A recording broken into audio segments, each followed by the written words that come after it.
Today's topic, influencers. Are they a curse or a blessing? Or maybe both? Influencers are ubiquitous nowadays. The most successful among them make millions every year. These often world-famous stars are role models and their fans idolize them. Influencers are often trendsetters too. What the stars do is eagerly imitated by the fans. That's not necessarily a bad thing. If the influencers are aware of their role model function and do not exploit their position of trust, everything is good. Yeah, with great power comes great responsibility. Ideally, they would even use their influence for good. It becomes hazardous when people with hundreds of thousands or even millions of followers use their position only for their own benefit and often also at the expense of their viewers. Don't get me wrong. If someone makes funny videos or tests the most expensive restaurant like Mr. Beast does. In this video, we will be eating a $70,000 pizza. Oh my God. This is incredible. It doesn't harm anyone, except maybe the people that waste their time watching. But otherwise, there is no further harm. It becomes critical and alarming when individuals who are perceived as experts and or role models give advice on finance or healthcare even though they have no knowledge of the subject, or if one can or should at least doubt their expertise. I am going to talk about the finance influencer scene in particular here, since I'm not well versed in healthcare. In finance, I see two big problems. People give financial advice even though they have no idea what they are doing. In the process, these guys wreck themselves and others. Here, at least, you can't assume any malicious intent. In some cases, the people in question even believe they are giving good advice, and they often get themselves into financial difficulties themselves. Much worse are the influencers who knowingly spread false information to enrich themselves. There are many practices that I would describe as fraudulent or at least highly unethical. Products are advised in which the influencers themselves do not believe in and which they also don't use. As long as the price is right, people are happy to sell crap. This does not end here though. Often, even more malicious deception is used and fraud is committed. This is the case when celebrities advertise small crap stocks or low market cap cryptocurrencies just to drive up the price to later dump their bags on the followers, who often gullibly follow the recommendations of their stars, often ending up with substantial losses. So, the content creator buy the asset themselves before the video goes live, only to pass it on to their followers at a higher price. This is a so-called pump and dump. Often an asset is praised to the moon without much intrinsic value, with the video producer himself not believing in his own story, only to pocket huge profits at the viewer's expense. Almost as harmful is when one sells overpriced, meaningless courses, often costing hundreds or even thousands of dollars, in which one gives away supposed secrets of success, while in reality the course has no value, or at least it is incredibly overpriced for the value included. Often among the biggest rip-offs are cryptocurrencies launched or promoted by influencers. The same is also true for celebrity-endorsed NFTs. Often it is only about making money quickly at the first hype, and then the project is quickly abandoned, contrary to all previous promises and at the expense of the loyal fans. However, one should not only focus on the negative examples. There are also some influencers who actually give good and helpful advice. So they don't just waste their consumers' time, they actually make them a little smarter.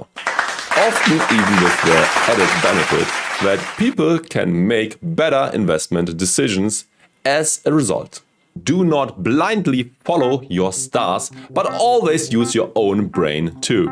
Often you cannot easily distinguish bullshit from good recommendations. Therefore, you must always educate yourself and not rely on other people exclusively.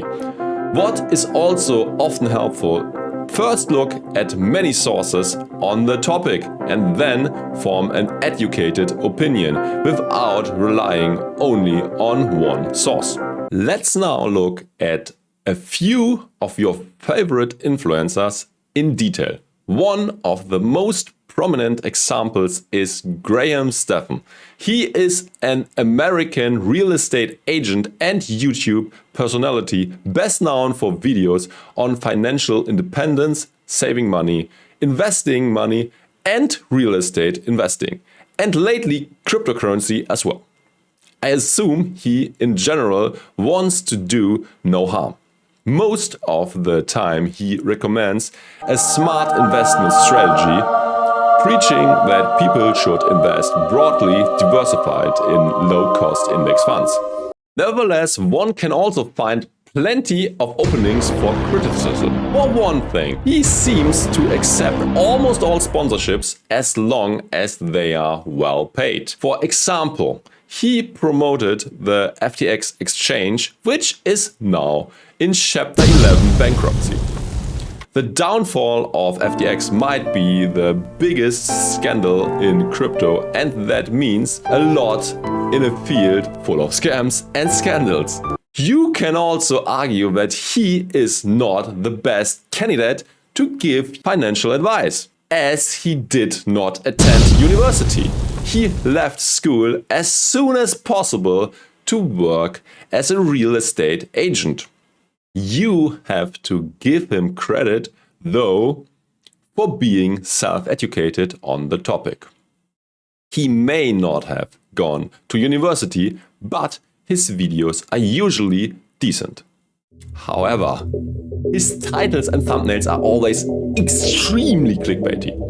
Often, they simply pick up sensational news that could be called investment pornography. The reality is usually much more complicated, and the headlines are super one-sided and do not adequately reflect the often complex facts. In my opinion, most of his newer videos are redundant. Everything he had to say was already covered in videos 3 years ago, and now it appears as if he is just riding the YouTube wave until he can't anymore, because he earns multiple millions a year doing so. Moving on to Andrei Jikh. He is also extremely popular with more than 2 million subscribers. Just like Stephan, he is also inexperienced and specialized in something else. He had no economic education. Instead, he is actually a magician. His videos are often quite entertaining. Boring financial topics alternate with magic tricks. Overall, he does a good job explaining the topic, especially given his missing background. However, the same criticism applies to him as to Stephan. The magician of finance also promoted FTX in general. He could probably be more careful in choosing what to promote. Some of his statements are to be taken with a grain of salt for sure. For example, he said that a Bitcoin investment is probably the fastest way to get rich these days. If you want to become a millionaire, if that's something that you're into, that investing in Bitcoin is going to be the fastest path to getting you there. Furthermore, he seems to have made some mistakes with his crypto investments that experienced investors in this area would probably not have made. Apparently, he had stored a lot of his coins on central platforms and not in self-custody. All right, check this out. I've been practicing this one for a while, but you take a Bitcoin, put it in your other hand, and it's gone. It's sort of like the visual analogy for the crypto portfolio this year, but the ironic part is that the magician made his own money disappear. Even when the demise of some of these companies became apparent, he did not withdraw his money, but continued to hodl there. Where I was magically able to turn $100,000 into over $1 million back down to literally zero. Which probably caused him partly preventable losses. He was therefore not a good role model for his audience. They presumably also stored their crypto coins on the platforms he recommended beforehand and thus suffered high losses as well. His videos in general are often a bit unreflective, and overall I would argue that the aforementioned Stephan does a better job, but also not a perfect one. I would still conclude that both have no bad intentions and probably inform their viewers to the best of their knowledge and belief. However, neither of them had the appropriate education, and their advertising agreements suggest that they are also very keen to maximize their own income and often probably won't look very closely at what they are promoting. Much worse are others who deliberately enrich themselves at the expense of their viewers. He is not a finance YouTuber, but still deserves to be mentioned, as he scammed his viewers for millions. I am talking about Logan Paul. Those NFT projects are a clear scam. CryptoZoo are basically a bunch of stock photos from Adobe that have been poorly photoshopped, ladies and gentlemen. I mean, look at this. Penguin plus shark. Penguin shark. Meet the panda font. And then you have this abomination. The naming is about as original as the artwork, which is not at all. Now, to confirm these were taken from Adobe, I went and I hunted down this exact image. And here it is. Cute, giant panda bear climbing in a tree. Does it look familiar, ladies and gentlemen? Besides that, he has pumped and dumped a coin by the name Ding Doink. What up, Ding Doink Telegram? It's me, Logan Paul. Now I know what you're thinking. Logan, what the fuck are you doing here? I'm doing the same thing as you. Holding my doink. That's what I'm doing. This is a shit coin I believe in. It's my favorite one, to be honest. Ding Doink is so much more than a meme coin. It's a multimedia coin. Cartoon meets crypto. It's just fun, and it's cartoons. It's the blockchain, baby. In cartoon, fun, comedy format. My beloved assistant, and Ding Doink! What's up, Hey, get your hands off my boss's Ding Doink! Quick, Logan, distract him with your biceps! In both cases, he enriched himself, and his viewers are the ones with massive financial losses. Me and others, like CoffeeZilla for example, have already reported about these scams. Some may argue that those who trust an occasional wrestler and hobby boxer with their finances have only themselves to blame. But that is not the point. This is a blatant case of an already infinitely rich influencer enriching himself at the expense of his financially illiterate viewers, who have probably already lived in precarious circumstances beforehand quite often. Influencers enjoy the same level of trust among viewers as good friends do. This relationship of trust was severely abused and exploited for personal profit, and a prison sentence for Logan would be more than appropriate. Logan Paul is not the only one here who enriches himself at the expense of his fans. Another example on a smaller scale is BitBoy Crypto, for example. He also likes to recommend shitcoins, which he himself does not believe in, to his viewers. if he receives a financial return in exchange. What I have to admit is that I also made mistakes in the past. I have also believed that FTX is a good crypto exchange. I myself had also placed affiliate links in various videos. I also promoted CeFi lenders which are now bankrupt. However, I had also made extremely critical coverage of FTX, for example. In addition, I have warned in the case of CeFi lenders very much, and that even before the insolvencies. Who follows me on Twitter has hopefully received these warnings in time.